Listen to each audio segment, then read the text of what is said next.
السلام علیکم۔ زوازان نامی بادشاہ کا ایک وزیر بہت ہی وفادار، نیک اور دانش مند تھا۔ اس کی ان خوبیوں کے باعث بادشاہ بھی اس کی بہت قدر کرتا تھا، لیکن تقدیر الہی سے کچھ ایسا ہوا کہ اس دنا وزیر سے کوئی غلطی ہو گئی۔ یہ انسان خطا کا پتلا ہے۔ بادشاہ کو وزیر کی اس غلطی کا حال معلوم ہوا تو وہ اس قدر ناراض ہوا کہ اس کی ساری جائیداد ضبط کر کے اسے قید خانے میں ڈال دیا۔ یہ بہت بڑی آفت تھی جو اس وزیر پر آ پڑی تھی، لیکن اس مصیبت کے زمانے میں اس کی وہ نیکیاں اس کے کام آئیں جو اس نے اقتدار کے دنوں میں لوگوں سے کی تھی۔ اس کا قاعدہ تھا کہ وہ ادنا لوگوں سے بھی میٹھی زبان سے بات کرتا تھا، جہاں تک ہو سکتا تھا لوگوں کو فائدہ پہنچاتا تھا۔ اب وہ مصیبت میں مبتلا ہوا تو وہ سپاہی اور اہلکار اس کے مددگار بن گئے، جنہیں اس نے کوئی نہ کوئی فائدہ پہنچایا تھا، اور یوں اسے محسوس بھی نہ ہوا کہ وہ قید خانے میں ہے۔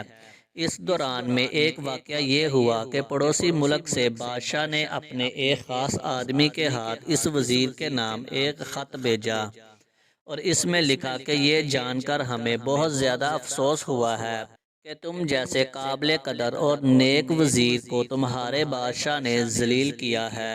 اگر تم پسند کرو تو ہم تمہاری رہائی کا انتظام کر سکتے ہیں، اور اس بات پر آمادہ ہیں کہ اپنے دربار میں وزارت کی کرسی عنایت کریں۔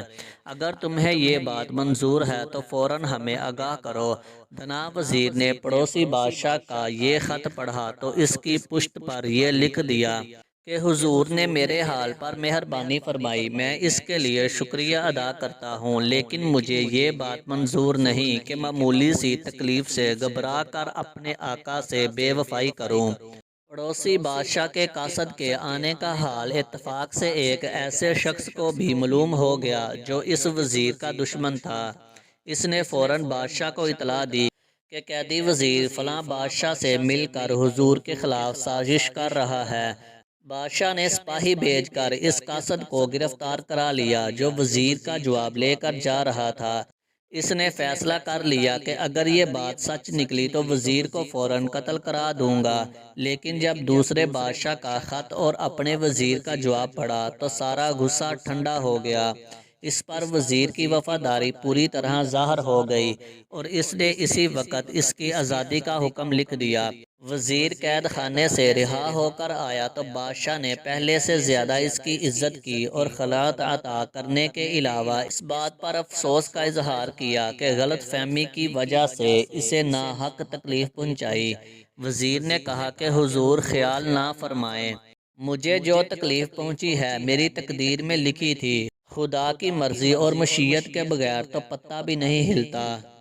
اس حکایت میں حضرت سعدی نے کامیاب زندگی گزارنے کا بہترین طریقہ بیان کیا ہے، اور وہ یہ ہے کہ انسان اپنے آپ کو ہر قسم کی برائیوں سے پاک رکھے، اور جہاں تک ہو سکے خلق خدا کا خیر خواہ بن کر رہے۔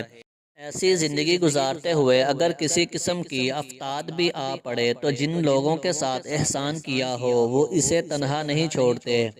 ویڈیو اچھی لگی ہو تو ویڈیو کو لائک کریں، شیئر کریں، اور مزید اچھی ویڈیو دیکھنے کے لیے میرے چینل کو سبسکرائب کریں۔